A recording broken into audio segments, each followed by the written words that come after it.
ಲೋಕೋದ್ಧಾರಣೆ ಮತ್ತು ಮನುಕುಲದ ಕಷ್ಟಗಳ ನಿವಾರಣೆಗೆಂದೇ ಅವತರಿಸಿದ ಶ್ರೀ ಗುರು ರಾಯರನ್ನ ದೃಢಭಕ್ತಿಯಿಂದ ಯಾರು ಬೇಡಿದ್ರು ಅಂತವರ ಜೀವನದಲ್ಲಿ ಪವಾಡಗಳೇ ನಡೆಯುತ್ತೆ. ರಾಯರ ಪವಾಡಗಳೆಂತೂ ಸಾಕಷ್ಟಿವೆ. ಒಂದೊಂದು ಪವಾಡವು ಮೈ ರೋಮಾಂಚನವಾಗುವಂಥದ್ದು. ಹಲವು ಜನರು ಅವರನ್ನ ಪರೀಕ್ಷೆ ಮಾಡಲು ಹೋಗಿ ಭಕ್ತರಾಗಿದ್ದಾರೆ. ರಾಯರು ನಿಮ್ಮ ಜೀವನದಲ್ಲಿ ಮಾಡಿದ ಪವಾಡಗಳನ್ನ ಕಮೆಂಟ್ ಬಾಕ್ಸ್ ನಲ್ಲಿ ತಿಳಿಸಿ.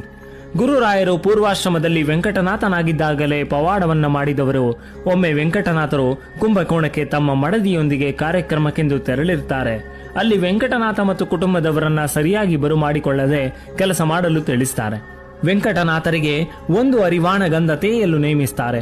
ಕೊಟ್ಟ ಕಾಯಕ ದೈವಕ್ಕೆ ಸಮವೆಂದು ವೆಂಕಟನಾಥರು ತಮ್ಮ ಅಭ್ಯಾಸದಂತೆ ಸ್ತೋತ್ರ ಪಠಿಸುತ್ತಾ ಗಂಧ ತೇಯುವಲ್ಲಿ ನಿರತರಾದರು. ತಮ್ಮ ಕಾರ್ಯ ಮುಗಿದ ನಂತರ ಎಲ್ಲರಿಗೂ ಗಂಧ ಲೇಪನ ಮಾಡಲು ನೀಡ್ತಾರೆ.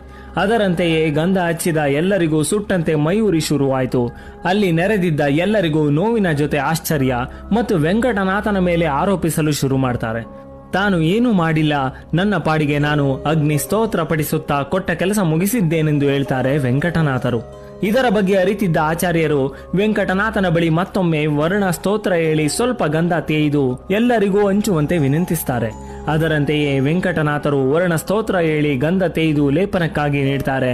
ನಂತರದ ಗಂಧ ಲೇಪನ ಮಾಡಿದ ಎಲ್ಲರಿಗೂ ಮೈ ಉರಿ ಕಡಿಮೆಯಾಗಿ ನೀರಿನಲ್ಲಿ ಮುಳುಗಿದಷ್ಟು ಅನುಭವವಾಗುತ್ತೆ. ಅಂದು ವೆಂಕಟನಾಥರ ಈ ಲೋಕೋದ್ಧಾರಣೆ ಮತ್ತು ಮನುಕುಲದ ಕಷ್ಟಗಳ ನಿವಾರಣೆಗೆಂದೇ ಅವತರಿಸಿದ ಶ್ರೀ ಗುರು ರಾಯರನ್ನ ದೃಢಭಕ್ತಿಯಿಂದ ಯಾರು ಬೇಡಿದ್ರು ಅಂತವರ ಜೀವನದಲ್ಲಿ ಪವಾಡಗಳೇ ನಡೆಯುತ್ತೆ. ರಾಯರ ಪವಾಡಗಳೆಂತೂ ಸಾಕಷ್ಟಿವೆ. ಒಂದೊಂದು ಪವಾಡವು ಮೈ ರೋಮಾಂಚನವಾಗುವಂಥದ್ದು. ಹಲವು ಜನರು ಅವರನ್ನ ಪರೀಕ್ಷೆ ಮಾಡಲು ಹೋಗಿ ಭಕ್ತರಾಗಿದ್ದಾರೆ. ರಾಯರು ನಿಮ್ಮ ಜೀವನದಲ್ಲಿ ಮಾಡಿದ ಪವಾಡಗಳನ್ನ ಕಮೆಂಟ್ ಬಾಕ್ಸ್ ನಲ್ಲಿ ತಿಳಿಸಿ. ಗುರುರಾಯರು ಪೂರ್ವಾಶ್ರಮದಲ್ಲಿ ವೆಂಕಟನಾಥನಾಗಿದ್ದಾಗಲೇ ಪವಾಡವನ್ನ ಮಾಡಿದವರು. ಒಮ್ಮೆ ವೆಂಕಟನಾಥರು ಕುಂಭಕೋಣಕ್ಕೆ ತಮ್ಮ ಮಡದಿಯೊಂದಿಗೆ ಕಾರ್ಯಕ್ರಮಕ್ಕೆಂದು ತೆರಳಿರುತ್ತಾರೆ. ಅಲ್ಲಿ ವೆಂಕಟನಾಥ ಮತ್ತು ಕುಟುಂಬದವರನ್ನ ಸರಿಯಾಗಿ ಬರುಮಾಡಿಕೊಳ್ಳದೆ ಕೆಲಸ